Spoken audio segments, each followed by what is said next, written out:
buenos días a todos. Soy Tania Folgar Gutiérrez, abogada y miembro del Departamento de Documentación del Grupo Iberley Colex. A través de este webinar haremos una breve referencia respecto a las vías que nuestro ordenamiento jurídico pone a nuestra disposición cuando nos encontramos ante un impago de la pensión alimenticia derivada de un procedimiento de nulidad, separación o divorcio. Para ello, lo que hemos hecho ha sido dividir la presentación en dos bloques, para en el primero de ellos dar unas breves pinceladas con respecto a lo que podemos entender por pensión de alimento de los hijos, para ya en el segundo punto centrarnos en los dos procedimientos que podremos instar en aquellos supuestos en los que nos encontremos ante un impago de la citada obligación. ¿Qué se entiende por pensión de alimentos? En los casos de separación matrimonial, nulidad y divorcio, la pensión de alimentos es aquella obligación que recae sobre uno de los progenitores, habitualmente va a ser el progenitor que no tenga consigo a los hijos, y abarcará todo lo indispensable para el sustento, habitación, vestido, asistencia médica y educación e instrucción del alimentista. Si bien la pensión alimenticia siempre deberá ser establecida atendiendo al principio de proporcionalidad contenido en el artículo 146 del Código Civil, mediante el que nuestro legislador lo que estipula es que la cuantía de los alimentos será proporcional al caudal o medio de quien los da y a las necesidades de quien los recibe, denominándose al progenitor obligado al pago como alimentante y al beneficiario como alimentista. ¿Dónde se fija esta obligación? Pues esta obligación podrá ser establecida de mutuo acuerdo en el convenio regulador, ¿vale? Entendemos este convenio regulador como un negocio jurídico de derecho de familia que, de acuerdo con la autonomía de voluntad de los afectados, puede contener tanto pactos típicos como atípicos. El contenido mínimo de este convenio regulador se relaciona en el artículo 90 del Código Civil y entre dichos pronunciamientos de carácter obligatorio se recoge precisamente la prestación de alimentos a los hijos menores o mayores de edad que carezcan de recursos propios y convivan en el domicilio familiar. Este convenio deberá ser homologado por la autoridad judicial. Lo va a ser mediante el decreto del secretario judicial si no existen hijos menores o hijos mayores respecto de los que se hayan establecido judicialmente medidas de apoyo o mediante sentencia en caso de que sí existan, ¿vale? Asimismo, tenemos que tener en cuenta que en aquellos supuestos en los que solo existan hijos mayores o menores emancipados, también existe la posibilidad de que sea otorgado ante notario, ¿vale? El convenio regulador, debiendo en este caso otorgar consentimiento los hijos mayores de edad o menores emancipados respecto de la medida relativa a la pensión de alimentos a su favor estipulada en ese convenio regulador, así como respecto de cualquiera otras medidas que les afecten. De otro lado, en aquellos procedimientos en los que la nulidad matrimonial, la separación o el divorcio haya sido tramitada a través de un procedimiento contencioso, la medida relativa a la pensión de alimentos de los hijos siempre nos va a venir establecida en la sentencia dictada a tenor de ese procedimiento. Sentadas las anteriores pinceladas con respecto a la pensión de alimentos, pasamos ya a adentrarnos en el segundo de los dos puntos en los que hemos dividido este webinar, centrándonos pues en aquellas vías que nuestro ordenamiento jurídico pone a nuestra disposición cuando nos encontramos ante un impago de la pensión alimenticia derivada de un procedimiento de nulidad, separación o divorcio. Y para ello hemos de partir del hecho de que, tal y como hemos establecido, debemos entender esa obligación como un deber impuesto a una o varias personas con el fin de asegurar la subsistencia de otra o de otras, ¿vale? Y que en este deber va a suponer la conjunción de dos partes. Vamos a tener una parte acreedora que tiene derecho a exigir y a recibir esos alimentos y otra deudora que tiene el deber moral y legal de prestarlos. Así, en aquellos supuestos en los que nos encontramos ante el impago de la pensión de alimento de los hijos, tal y como vemos en la transparencia, nos encontramos con que nuestro ordenamiento jurídico nos ofrece la posibilidad de ejercitar diferentes acciones tendentes a la salvaguarda de nuestro derecho. De un lado, encontramos la reclamación civil, donde podrá llevarse a cabo a través de un proceso de ejecución la reclamación de pago de las cantidades adeudadas, sus intereses y las costas del procedimiento. Y de otro lado nos encontramos con la vía penal. Si bien la primera cuestión que puede planteársenos ante esta circunstancia es la compatibilidad de una y otra acción, y en este sentido debemos tener claro que el ejercicio de la acción civil ante el impago de la pensión alimenticia a los hijos y la denuncia penal por el impago de la misma son procedimientos distintos y compatibles entre sí. Eso sí, lógicamente, la deuda por el impago de las prestaciones debidas es única y quedaría extinguida tanto si su pago se produce en la ejecución penal como si lo es de la civil o si se produce el pago extrajudicial, por ejemplo. Centrándonos en la reclamación por vía civil, encontramos que en aquellos supuestos en los que el obligado al pago de la pensión alimenticia a los hijos no efectúa el pago mensual de la misma, el otro progenitor podrá presentar una demanda de ejecución a los efectos de solicitar que se cumpla la resolución en la que se impone la medida o que homologa el convenio regulador en el que se estipula la misma. Respecto a la posibilidad de instar demanda en aquellos supuestos en los que la medida, a tenor de la mayoría de edad de los hijos comunes, haya sido establecida en escritura pública,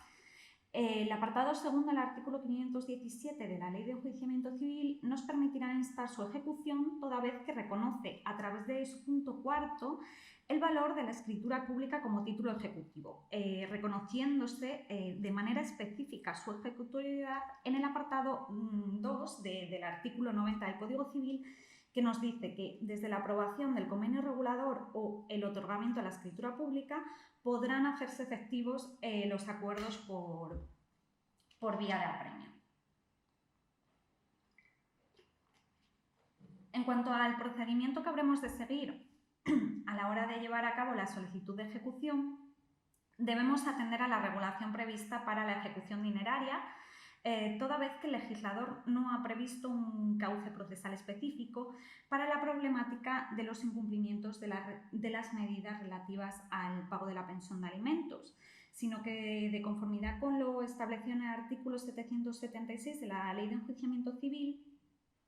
los pronunciamientos sobre medidas derivadas de procesos de nulidad, separación o divorcio se ejecutarán con arreglo a lo dispuesto en su libro tercero relativo a la ejecución forzosa y medidas cautelares. Si bien sí que se prevén en este sentido ciertas especialidades que en el caso que nos ocupa versa sobre la posibilidad de que al cónyuge o progenitor que incumpla de manera reiterada las obligaciones de pago de la cantidad que le correspondan,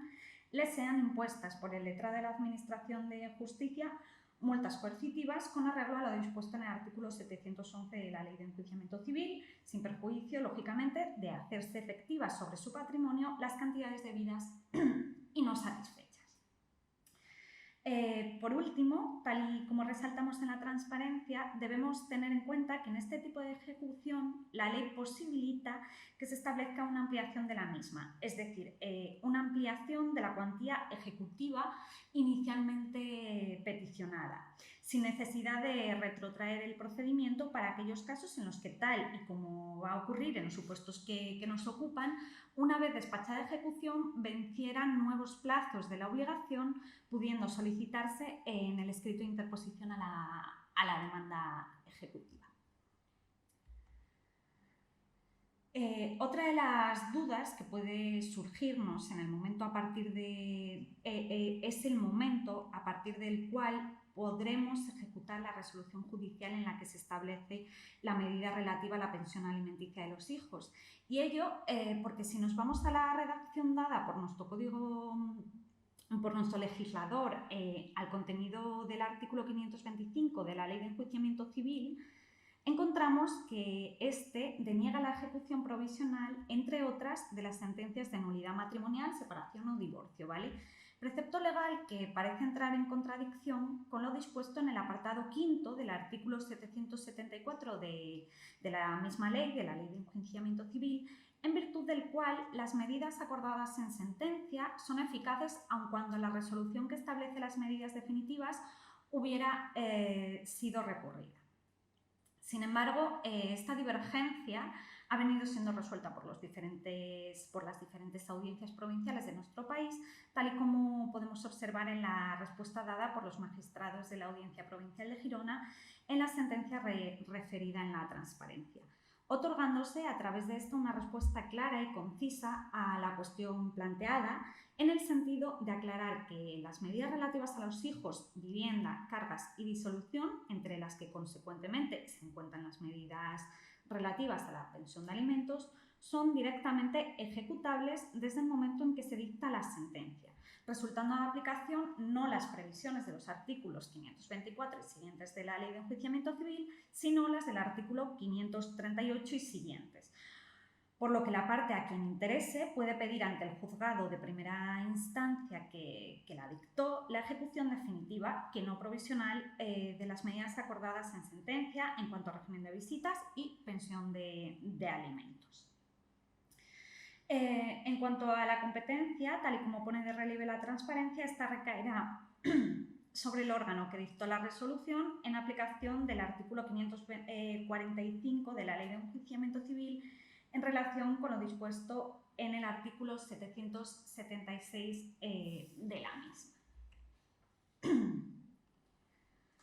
Otro de los temas candentes y que ha suscitado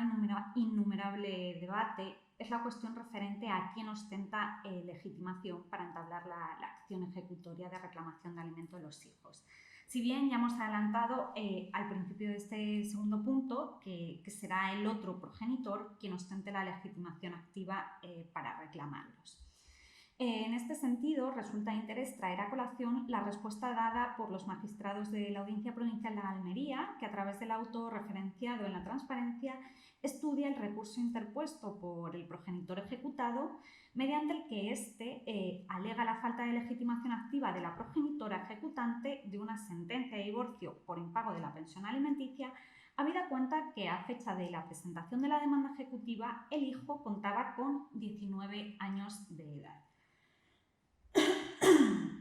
Perdón. En este sentido, señala la Sala que tal y como acertadamente ya resuelve la resolución de instancia objeto de recurso, el progenitor conviviente con el hijo mayor de edad se encuentra legitimado para instar el procedimiento de ejecución forzosa por impago de la pensión alimenticia. Por lo que, entrelazando la respuesta con la siguiente cuestión planteada en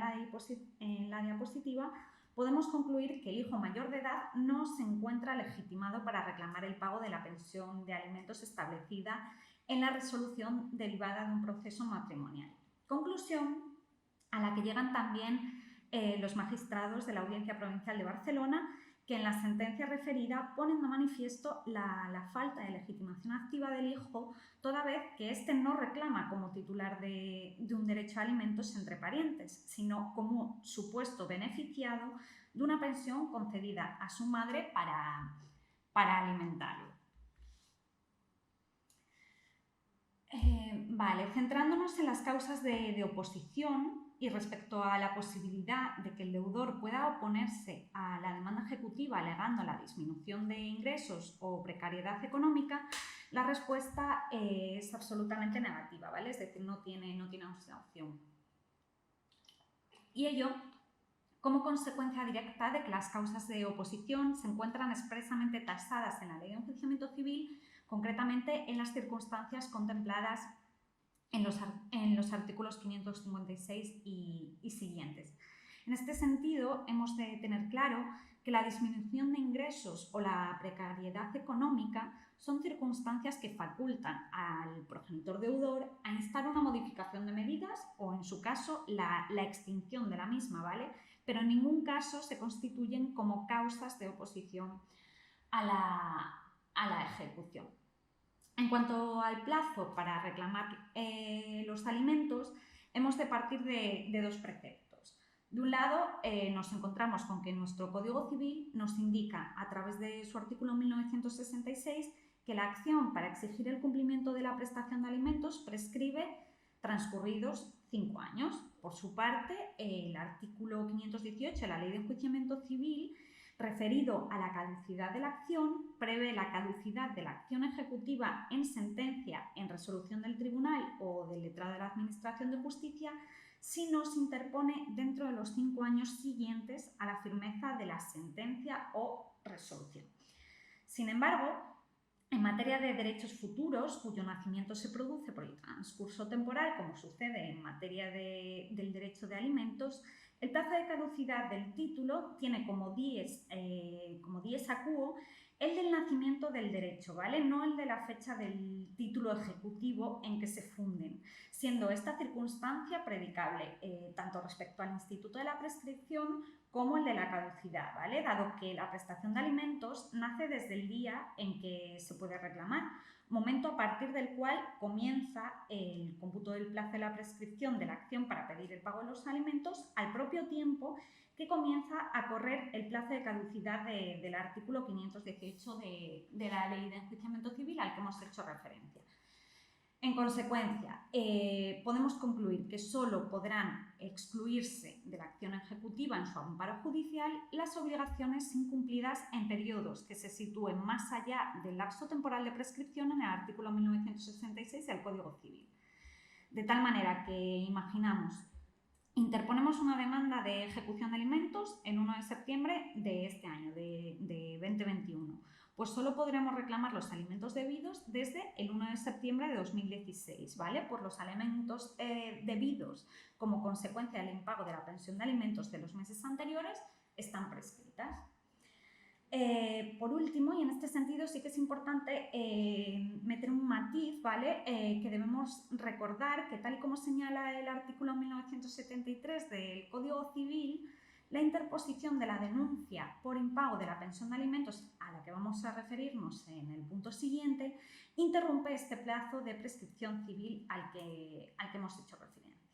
Y por último, advertir que, como vemos en la diapositiva, el Código Civil catalán recoge un plazo de prescripción trienal y no quinquenal, ¿vale? Por lo que en los casos en los que corresponda es importante tener en cuenta esta excepción que recoge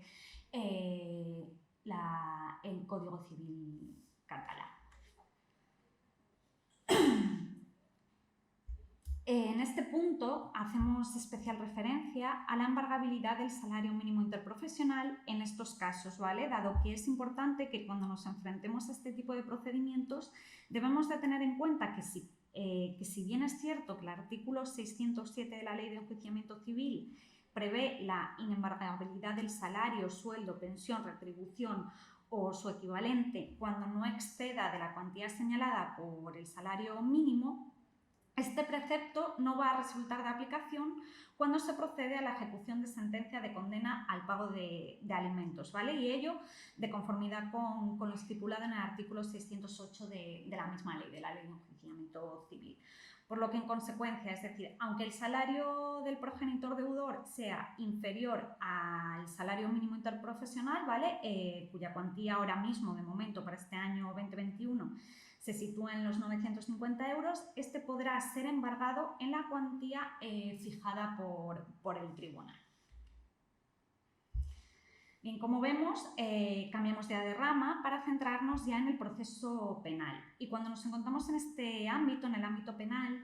el impago de la prestación legalmente establecida en favor de los hijos se incardina dentro de los delitos de abandono de familia, menores o personas con discapacidad necesitadas de especial protección, recogidos en la sección tercera, capítulo tercero, título 12 del libro segundo del Código Penal. A este respecto, remarcamos que nuestro Tribunal Supremo ha indicado recientemente que el incumplimiento de la obligación de la prestación de alimentos puede configurarse como una especie de violencia económica, dado que, tal y como indica la Sala en la sentencia referida en la diapositiva, el incumplimiento de esta obligación deja a los propios hijos en un estado de necesidad en el que, ante su corta edad y carencia de autosuficiencia, necesitan de ese sustento alimenticio del obligado a prestarlo. Primero, obligado a prestarlo por una obligación moral y natural que tiene este obligado, y si ésta no llega, tendrá que ser por obligación judicial. y ello al punto de que si se produce el incumplimiento del obligado a prestar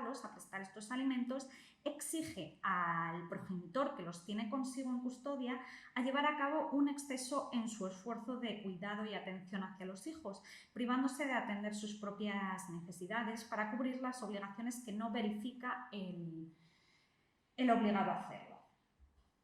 En referencia a la penalidad de este tipo de conducta delictiva, es a través del artículo 227 del Código Penal el precepto legal en el que nuestro legislador castiga con la pena de prisión de 3 meses a 1 año de multa, de 3 meses a 1 año de prisión o multa de 6 a 24 meses a todo aquel que deje de pagar durante 2 meses consecutivos o 4 no consecutivos cualquier tipo de prestación económica en favor de su cónyuge o sus hijos, establecida en convenio judicialmente aprobado o resolución judicial en los supuestos de separación legal, divorcio, declaración de nulidad matrimonial, proceso de filiación o proceso de alimentos a favor de sus hijos.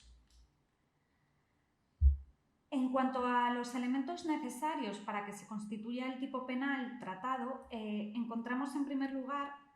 que necesitamos una resolución de naturaleza judicial en la que se establezca la obligación de prestación económica, ¿vale? Y que dicha resolución sea dictada dentro de los procesos a los que hace referencia el tipo penal.